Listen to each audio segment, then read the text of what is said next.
একার সংসারে অসুস্থ হলেও কেউ করার থাকে না, ইচ্ছে না থাকলেও নিজের কাজগুলো ঠিক নিজেকেই করতে হয়। Hello everyone, good morning. আশা করছি তোমরা সকলে অনেক ভালো আছো আর সুস্থ আছো। কালকে রাতে সারাটা রাত একদমই ঘুমাতে পারিনি। সকালবেলা কারেন্টটা চলে গেছে প্রায় 5:45টার দিকে। তো ওই যে তখনই ছেলেকে হাওয়া করছিলাম, আর এখন বাজে প্রায় 8:30।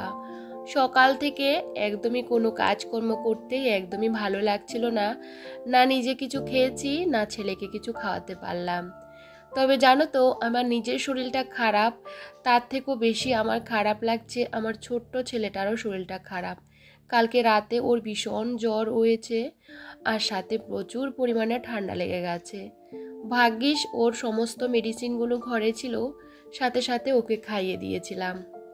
যাই হোক, এদিকে ভাবলাম অনেকটা সময় পেরিয়ে গেছে, কোনো কাজকর্ম করতে ইচ্ছে করছে না। ছেলে কিন্তু আমার পেছন পেছন ওই যে আমাকে একদমই ছাড়তে চাইছিল না। তো সকাল থেকে ওকে নিয়ে আমার কিন্তু সময়টা কেটে গেছে।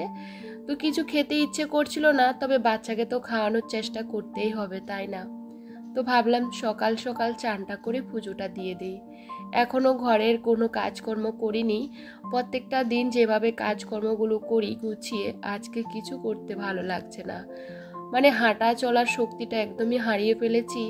ভাবলাম যেহেতু বেশ গরম পড়ছে, মাথাটার মধ্যে একটু জল দিয়ে ভালো করে চানটা করে নিই, যদি শরীরটা ভালো লাগে।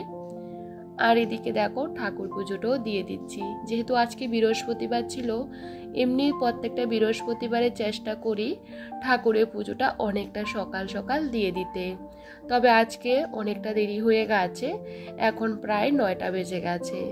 যাই হোক, এদিকে পুজোটা করে নিয়েছি, আর ভাবলাম যেহেতু প্রচুর পরিমাণে কাশি, একটু আদা চা করি, সেটা যদি খেলে ভালো লাগে সে মতন আদা চা করে নিয়েছি।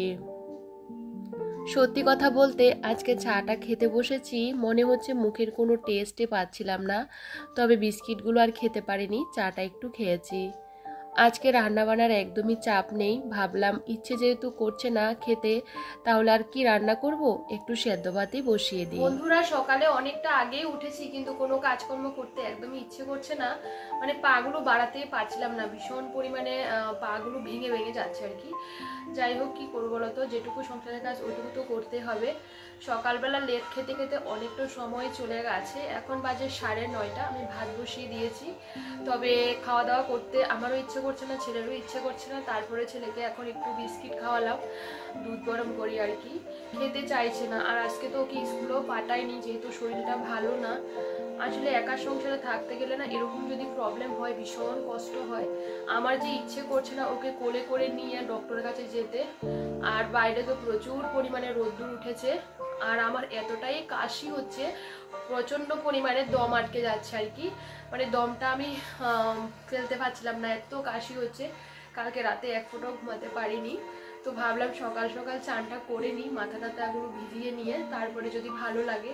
কিন্তু কিচ্ছু হচ্ছে না, মাথা ধরা, পায়ে ব্যথা, প্লাস কাশি, গলা ব্যথা সমস্তটা একসাথে ধরেছে। এরকম আমার কখনো হয় না, হলেও না এরকম আমি দুর্বল হয়ে যায় না, কিন্তু এবার আমি এতটা দুর্বল হয়ে গেছি, পা বাড়াতে পারছিলাম না। পা যখন বাড়াচ্ছি তখন মানে মনে হচ্ছে যে আমি পড়ে যাব, এরকম অবস্থা। যাই হোক, এখন ভাত বসিয়েছি, ওখান থেকে ভাতের যে জলটা ওটা আমি খাবো নুন দিয়ে লঙ্কা দিয়ে, মানে ঝাল ঝাল করে আর কি, খেলে গলার মধ্যে অনেকটা ভালো আর কি। আমার মাকে দেখেছি ওই সমস্তগুলো করতো, তো ভাবলাম ওটা খাই।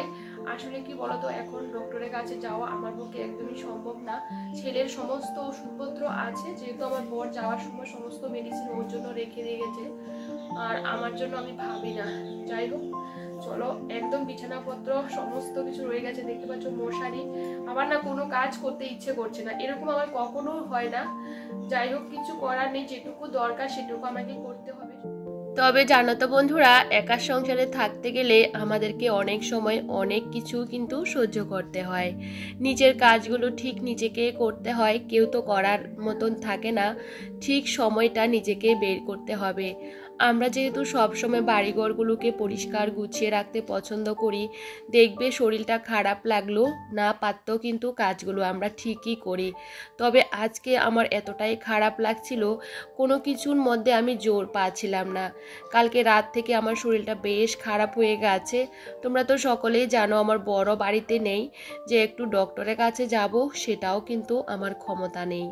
যাই হোক, আমার দ্বারা কিচ্ছু হচ্ছে না। বাইরে তো প্রচণ্ড রোদ, তার মধ্যে এরকম শরীরের অবস্থা। ঘর দুয়ারগুলো সকাল থেকে এতটাই অগোছালো হয়ে আছে, আমার কখনো ঘর দুয়ার এরকম অগোছালো থাকে না।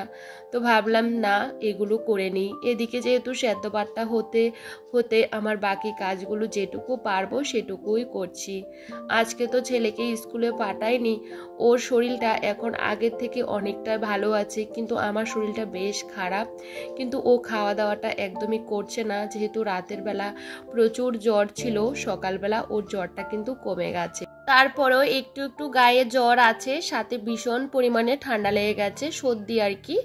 যাই হোক, এদিকে ভাবলাম চলো আমি ঘর দুয়ারগুলোকে গুছিয়ে নিই। দেখবে ঘর দুয়ারগুলো পরিষ্কার পরিচ্ছন্ন থাকলে মন থেকেও না আলাদা একটা শান্তি পাওয়া যায়, আর সমস্ত জায়গাগুলো অগোছালো থাকলে না ভালো লাগে না। তো ভাবলাম যেহেতু শরীরে দিচ্ছিল না, যেটুকু করার দরকার সেটুকু তো আমাকেই করতেই হবে।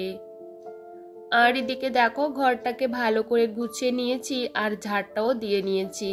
ভাবলাম আর বেশি কিছু করব না, রান্নাঘরের অবস্থা ভীষণ খারাপ জানো তো।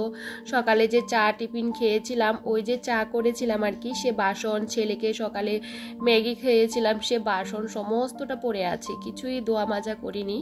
তো ভাবলাম চলো আগে গ্যাস ওভেনটাকে একটু মুছে নিই। তবে আজকে রান্নাবান্না করিনি, তারপরেও গ্যাসটা না মুছলে ভালো লাগে না, যেটা যার অভ্যাস। আমি সবসময় রান্নাঘরটাকে পরিষ্কার রাখার চেষ্টা করি। তো ভাবলাম আজকে যেটুকু পারবো সেটুকুই করব। সেদ্ধ ভাত রান্না করলে কি হবে বলো তো, গ্যাসটা তো মুছতেই হবে। আর এদিকে কৌটো কাটাগুলোর মধ্যে বেশ ধুলো নোংরা জমে আছে, হাত দিতেও ভালো লাগছিল না। ভাবলাম এগুলো একটু আলতো হাতে মুছে নিই, তারপরে গুছিয়ে একটু জায়গাতেই রেখে দিই। বাইরে এতটাই রোদের তাপ, কি বলবো বন্ধুরা, আমাকে বাসনগুলো মাজতে হলে বাইরে গিয়ে মাজতে হয়, ভীষণ কষ্ট হয়। তার মধ্যে যদি এরকম শরীরের অবস্থা হয় বুঝতেই পারো। আর এদিকে কৌটোগুলোকে জায়গাতে গুছিয়ে গুছিয়ে রেখে দিচ্ছিলাম। ভাবলাম পুজোর আগে রান্নাঘরটাকে একটু ডিপ ক্লিন করব। জানি না পারবো কিনা, যদি শরীরে দেই তারপরে করব, না হলে একদমই করব না। আর এদিকে রান্নাঘরটা ভীষণ অগোছালো ছিল, আর জায়গার জিনিস একদমই জায়গাতে ছিল না, তো সেটা আবার গুছিয়ে রাখলাম। আর এই যে জলের ড্রামটা, এটা খালি হয়ে গেছে, তো একটু স্রাব আর একটু বালি কণা এ সমস্ত কিছু ঢুকিয়ে রেখেছি। এটা আজকের দিনের জন্য রেখে দেব, তাহলে বেশ সুন্দর পরিষ্কার হয়ে যাবে। বাইরে বাসন মাজতে মাজতে আমার এতটাই শরীর খারাপ লাগছিল, আমি প্রায় আধা ঘন্টার উপরেই শুয়েছিলাম। তারপরে ছেলেকে দুপুরের খাবারটা খাওয়ালাম, তারপরে আমি খেতে বসেছি। যাই হোক, ছেলে আজকে দুপুরে একদমই খাওয়া দাওয়া করেনি, তো ভাবলাম ওর জন্য একটু গোলা রুটি করে নিই। ও ঘুমিয়েছিল, ঘুম থেকে ওঠার পর ওকে একটু বাটার দিয়ে একটু গোলা রুটি বানিয়ে দিয়েছি, যেটা সবসময় ও পছন্দ করে। আর বাচ্চা যে খাবারটা সবসময় পছন্দ করে সেটা কিন্তু আমি দেওয়ার চেষ্টা করি, যেহেতু খাবার নিয়ে ভীষণ পরিমাণে বায়না করে। আর জানো তো, সারাদিন তোমাদের সাথে কোনো কিছুই শেয়ার করতে পারলাম না, অনেকটা রাত হয়ে গেছে। ছেলেকে হোমওয়ার্ক করালাম, কালকে ভাবলাম স্কুলে পাঠাবো, আজকে যেহেতু পাঠাইনি, আর সর্দিটা অনেকটাই বেশি, সে কারণে আজকে পাঠানো হয়নি। তো ভাবলাম চলো এদিকে আমি ওকে খাওয়াবো, তার আগে আমি ঘর দুয়ারগুলোকে গুছিয়ে নিই।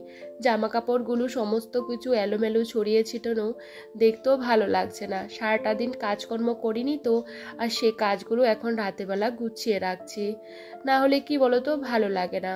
একা সংসারে থাকতে গেলে আমাদের এটুকু করতে হয়। এখন জায়গার জিনিস জায়গাতে গুছিয়ে রেখে দিচ্ছি। তবে চলো বন্ধুরা, আজকে ব্লগটা যদি তোমাদের কোনো অংশে ভালো লেগে থাকে, প্লিজ কমেন্ট করে জানাতে একদমই ভুলো না। সবাই সবার পরিবারকে নিয়ে অনেকটা ভালো থেকো আর সুস্থ থেকো। পরবর্তী ব্লগে আবারও দেখা হচ্ছে।